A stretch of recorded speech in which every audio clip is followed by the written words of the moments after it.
Happy Juneteenth, family. I hope you guys are enjoying a nice backyard barbecue today. I'm going to be giving you guys that crypto video. I'm going to be diving into all things crypto today. The question I'm asking is Gary Gensler scared of Bitcoin's newest ally? We're going to be talking top crypto news stories. I'm going to be giving you fresh technicals on Bitcoin, the alts, Mara, and Riot. I got into those charts and I made some decisions for myself, and I'm going to share with you guys what I'm doing with my money in the crypto space. The big news story, of course, is that BlackRock filed for a Bitcoin ETF with the SEC. The SEC to date has rejected all Bitcoin ETF applications, with digital assets currently being entangled in a slew of regulation scrutiny. BlackRock, seemingly out of nowhere, has filed for a Bitcoin exchange-traded fund, an ETF. They did it on Thursday, and their claim or their desire was to expose more investors to cryptocurrency. That sounds like a lie to me. It is not to expose more investors to crypto, but rather to gain access to the retail pocketbook, your money. That's what they're coming after. BlackRock is the world's largest asset manager with $10 trillion under management. Some have speculated that that is 25% of all the world's currency in play right now. These guys have a ton of money and they want more. They're positioning themselves to grow in the crypto space. In a recent Bloomberg article that reads, BlackRock's assets seen topping 15 trillion in 5 years' time. Morgan Stanley speculates in this article that they were a huge benefactor of the banking crisis. And in a private investment council meeting, they recently told key partners of their ambition to become the cloud of the investment industry. And so what does that mean? What does it mean to become the cloud of the investment industry? Well, it's kind of like Apple or Google Cloud that holds all of your guys' personal data. We upload our pictures to the cloud because there's no room on the phones that they designed and they sold to us. So now we can pay them for the rest of our lives and remain loyal to their products because in their cloud, they store all of our precious memories. We all just go along with this stuff and repeatedly say yes to their constantly tightening and restricting user agreements. They're creating a product out of us because it's all part of the new normal. Well, BlackRock wants to do the same thing with your money. They'll hold on to your dirty money so that because you don't really have a safe place to put it. Regional banks, after all, have been destroyed by excessive spending, followed by the fastest Fed tightening rate hike in history. So you don't really have a safe place to put that money, do you? Well, we'll hold on to it for the rest of your lives as an essential service. The world is changing in such a way that very wealthy men like Larry Fink, the head of BlackRock, these guys are positioning themselves in our lives in an extremely calculated way. Their goal is to profit and grow rich off of our backs. We are the wealthiest nation in the world, and that's no disrespect to any other nation, but I believe in the U.S. worker.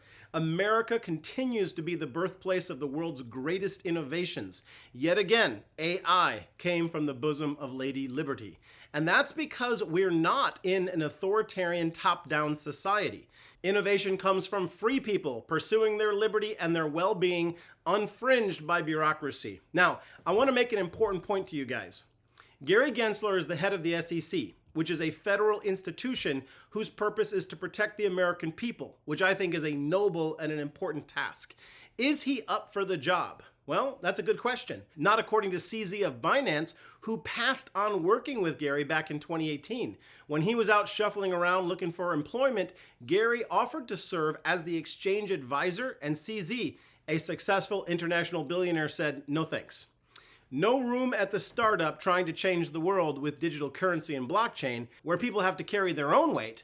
But of course, here in the US, the government said, sure, we've got a great position for you. For an order following yes man, head of the SEC, go ahead, Gary Gensler, that's your new job. Gary Gensler, in my opinion, will absolutely eventually get fired. These lawsuits were a desperate attempt to wield power, in my view, at the 11th hour, after years of failing to bring about desired regulation. Everyone has offered to cooperate with Gensler, but the only one that he seemed to favor and the only one that he took time to meet with was Sam Bankman-Fried, aka the scam bankster fraud guy, who is secretly being protected by wealthy elites. All of his big donors have come to his aid recently and are pulling the strings needed to get him out of trouble. The recent win in his legal battle was when 5 serious charges have been dropped from his current court case. All of this being done behind scenes with nobody hearing about it. Powers that are supporting him are carrying out a divide and conquer strategy, slowly whittling away his crimes till he's eventually on house arrest, playing video games and hanging out with his other ugly girlfriends. Gary will eventually get fired. In this article, it is speculated that he is getting on Wall Street's last nerve. The SEC chair riles Wall Street, Republicans, even some Democrats. The SEC chair, Gary Gensler, faces a growing political problem. He has a shrinking number of allies in Washington. It goes on to state that the SEC is pursuing new rules that would force companies to disclose their carbon emissions and fundamentally revamp the stock market's inner workings. This kind of blows my mind. Gary's more concerned about Wall Street calculating their carbon emission footprint than protecting US citizens from rug pulls and fraud in the crypto space. This is a complete disconnect from what concerns the average retail investor. I'm going to say it again. Gary Gensler, the SEC, is not working for you. All right, quick station break. If you need better trade tools, click on the link in the top pinned comment to get to review the current offer from the moomoo investment app. You put $100, they automatically 1x your account and they give you $100. So then you got $200 plus you get the opportunity to spin for 5 free stocks. Each of them could be valued up to $2,000. And you get a guaranteed share of C3AI, which is over $40 right now. It's a great offer. Click on the link. You can start investing. I host a chat group there called Stock Josh Fam. Get the free stuff, double your account with $100, then come find that chat group. Guys, real quick, thanks for all the likes. Thank you for all the new subscribers that have joined this page. I'm going to jump into the technicals on some of our top cryptos. Bitcoin. Okay, so Bitcoin has a problem. All right, they've had a break beneath the 200-week moving average. This has been a historic support line that a lot of people look at. That break occurred when it went beneath 25,500. I was warning you guys about it because it was a troubling and concerning break. The most ideal thing that we could have seen is when it came back to that 200-week moving average. We wanted, once we saw it break above, we wanted to back test that 200-week moving average. We wanted to see a bounce. So when it broke beneath, it sort of changed the narrative. But even though that was a bearish move and unexpected because we were looking for it to do something else, I think that if we take a step back and look at the 200-day moving average, we see that currently it's better respecting that trend line. We see that when it broke beneath it, it fell, it came up, it back tested it, it fell, but when it broke above, it back tested it again to the downside and it popped. Now we're looking for it to do it again. We have to see which technicals and indicators Bitcoin is currently respecting, and it appears that it's respecting the 200-day moving average. So if we estimate where it could possibly come down to and bounce at, since it didn't bounce at the 200-week moving average, we are now looking at the 200-day moving average for a bounce at 24,000. That's where I've sort of identified an area where I would expect it to hit and bounce, which means that we could be suffering some more downside on Bitcoin, Ethereum, and all of our favorite crypto projects, as well as Mara and Riot. I'm going to go into the technicals on all those super fast lightning round review for you guys today, but let's just stick with Bitcoin for a moment. I'm going to take you into the charts on Bitcoin to show you something I think it's important that'll help frame the way that you should look at crypto right now moving forward. Okay, I want to point out to you descending and ascending channels and just explain to you how they work over the course of time. So we're looking at the Bitcoin chart over the course of the year, right? And obviously we have these large drops that occurred. And they dropped into what I'd call ascending channels, right? And it's a pattern that moves upwards between two parallel lines that eventually leads to another strong breakdown, which again goes into another ascending channel. And I've talked about ascending and descending channels on this show before, and I've said that ascending channels, channels that point upwards, are bearish, and descending channels are bullish. I identified the descending channel for Tesla, which was bullish, and I said to you guys, if we get a nice bounce at the bottom of this channel at $153, we are sure to go higher. That's a great entry point, and we did. And you can see that the ascending channels have been bearish for Bitcoin. We began to get to a place where they began to straighten out. The momentum to the downside began to slow, but you can see that we still had an ascending channel that eventually broke down. Yet again, we had our last and final channel that led to a small breakdown. And then the tide changed. There was a shift in Bitcoin. Rather than these large precipitous drops, we got these big green days moves up, which led to a descending channel move. Okay, that's this move right here, which was followed by a large push up, which led to another descending channel move, which is what we're in now. And I believe that we're going to, if we haven't already hit the bottom of that channel, I believe that we're going to get a very large and powerful move up, and this pattern is going to continue over and over again the way that it did as Bitcoin fell. And I just want to point out the obvious to you guys. Charting is intimidating to many, but the truth be told, visually it's quite simple. You see that we had these big green moments of capitulation, right? And we eventually got to a place where Bitcoin consolidated and went sideways. That's not hard to see. This is where you see the price begin to compress and move sideways. And now we see this area of big green moves going up. And these times of consolidation and eventually are going to lead to another big green day. And these green days are going to be just as powerful as these large red days had been to going down. These green days are going to get bigger and bigger. And you can just see that by looking at them, that over time they got smaller and smaller, right? Eventually these dips began to get smaller and smaller. Now this green dip has started off small, but the next one you can see is bigger. And I'm going to tell you guys that the next one is even going to be bigger, and it's going to push us up to 32, 34K, and then after that, it's going to be 48K.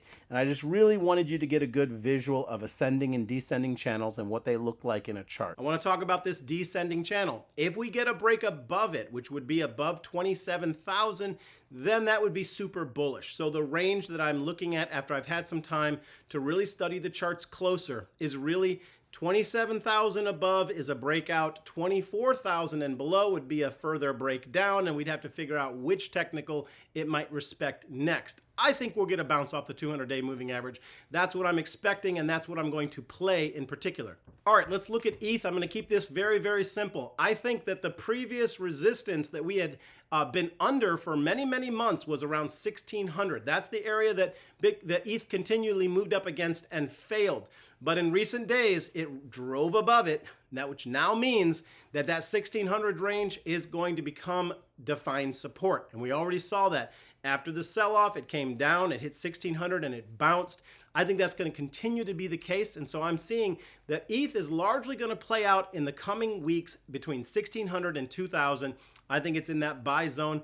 I think we've come down, we've hit that level, we've bounced up to around 1,700. We could come back and retest it, but I think it's going to hold definitively as support. And so I'm a big buyer in ETH anywhere around 1,600 bucks. Out of all of the cryptos, it seems to me that ADA, Cardano, is the one that's been punished the most. That's why I took the time to do that ADA video recently and talk about the potential upside and the strength behind the people that support ADA and have made it what it is. But, you know, we have to ask ourselves the question, is ADA dead? That's a question that all of us should consider and contemplate. But I'm going to tell you guys right now, I don't think so. Even though there's been a breakdown in the charts, I see ADA operating absolutely on course. It is not broken down beneath its 90% level. ADA is yet again the most boring with the slowest performance, but I'm telling you guys, these guys are just gonna turn around as ADA is not going away. So I want to remind you guys that if you bought in at 26 cents right now and this thing moved to $2, and I believe ADA will hit $2, that is a 700% increase potential that's on the table for you right now. But if you wait for it to get up to 40 cents and you decide to buy then, that number goes down exponentially. If you were to buy right now and it moved up to $4, you're looking at a 1,500% potential increase if it moved up to $4 from where it's at right now, which means $1,000 in today could be $15,000 a year from now. And if you put in $1,000 right now and it moved to my target of $6, which is absolutely on the table for the future of Cardano, that would be a 2,500% increase. And yes, $1,000 in now could be $25,000 a year from now. And so I would say that you could put $1,000 into Cardano. And I'm not advising you to buy, sell, or hold, but I just like to wait. I like to think about things a certain way. You could buy a brand new Tesla in the state of California or New York with all of the discounts they're currently offering. That comes in at $22,000. You could potentially say, I'm going to put $1,000 down on Cardano, and I'm going to believe that it's going to hit that target. I'm going to sell the day that it gets to $6, and I'm going to turn right around, and with that $1,000, that's going to become my brand new Tesla. Just an interesting way to look at it. I'm bullish on ADA, so keep that in mind. We do not know whether these projects will live or die. There's forces far bigger than any of us that will probably determine that. But I think as I played that video for you of Charles Hoskins talking about ADA, that guy's not going away. And all the people that follow him and work with him, they're not going away. ADA is going to stay strong.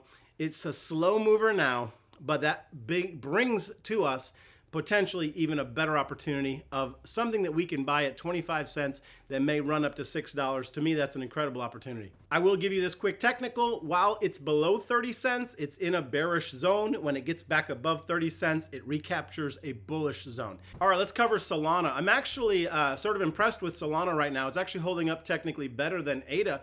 It bounced off of this descending trend line, which I think was kind of predictable spot to see it get support. It found it. Now I'm going to keep it very simple for Solana. If Solana recaptures $16.50, I believe it's back into the bull territory. But beneath $16.50, it's an unpredictable bearish environment. Above $16.50, we're back on the bull path. I'm going to keep it simple for Polygon Matic. Above 50 cents, it's bullish with the potential of a back test to 92 cents, which means that we could be looking at a 100% increase from Matic right where it sits from today's price. And I like the fact that it's oversold on the RSI, but I'm going to remind you, ADA, Matic, Solana, they're all under pressure. They're under the pressure of uncertainty with companies like Webull and Robinhood pulling support for these cryptos.